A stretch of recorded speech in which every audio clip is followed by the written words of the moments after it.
Nakapaglibot na, na-relax at nabusog pa tayo. Ito na nga po yung part 2 ng paglilibot natin nung isang gabi. Sa mga hindi nakapanood ng unang vlog, yun nga, nagtampo nga si Kuya Brent kaya ito may paggala pa kami kung kailang gabi. Ito naman po si Mickey Boy na ang sabi, naka-jackpot at nakadalawang gala daw siya. Kunwari nakasimangot pero enjoy naman. Tuwang-tuwa nga si Mickey Boy dahil ngayon nyo lang nakita na napakaliwanag daw pala ng SM tuwing gabi. Bakit nga naman malapit lang kami dito hindi namin ito napupuntahan? Pag may pagkakataon po kasi, sa umaga naman kami namamasyal kaya hindi pa bukas yung Christmas light.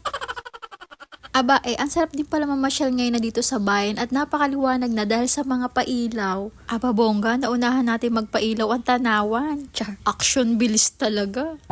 Kung mapapansin nyo, about poste nga dito ay may pailaw na din. Sabi ni Papa Bernard ay dumaan daw kami sa harap ng simbahan dahil makikita namin yung magandang pailaw doon kaya ito aabangan. Abay tunay nga, hindi po chismis. Nakaka-relax pagmasdan at sabi nga ni Mickey Boy ay mapapawaw ka na lang. Sure. At kahit gabi nga ay makikita kayong mga ilan-ilang pang kabataan dito na nagpa-practice ata o nagsasayaw o yung iba ata tumatambay na lang. Hindi ko alam kung ano yung sinasabi ni Kuya Brent yan pero feeling ko na wala na yung tampo niya sa atin. Ay enjoy na ang puge. Nakakatawa dahil inikot lang pala namin ang Santo Tomas dahil gusto ni Papa Bernard na ipakita sa amin yung mga pailaw dito. Diyos ko, dahil sayang gasolina.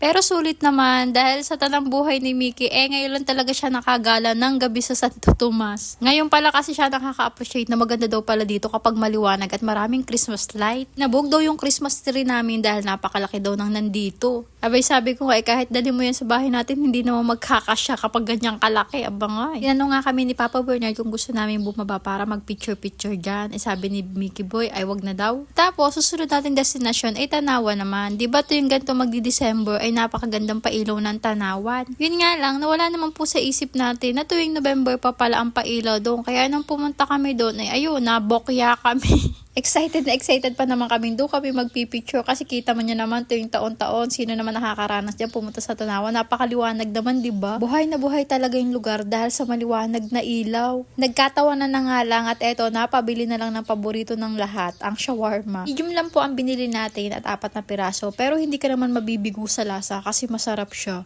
Hinamon ko nga sila kung gusto nilang sumakay doon sa sakayan na parang bangkong lumilipad pero ayaw ni Mickey Boy, takot daw siya. Kakain niya na lang daw po ng shawarma kaysa sumakay siya doon at baka siya daw ay masuka lang. Eto naman po si Kuya Brent natin may pagsabi pang craving satisfied daw. Sure. Malaki na nga si Kuya Brent at marunong na mag-inarte. Akala mo naman maputi ang singit niya. Charat! Yun nga lang nakakauhaw kaya naman nung pauwi na kami dumaan muna kami sa 7-Eleven para uminom ng tubig. Bumili pala. Eto na naman si Mickey Boy na napakaamos talagang kumain. Pagkatapos nga natin bumili ng tubig, paglabas ko may nakita akong sing-edad ni Kuya Brent na nagtitinda ng lansones. Ewan ko ba, parang nakikita ko si Kuya Brent sa kanya kaya parang naawa ko at napabili na din. Nakakatuwa at gabing-gabi na nagtitinda pa siya, apakasipag na bata. O guys, masaya ba ang joyride natin?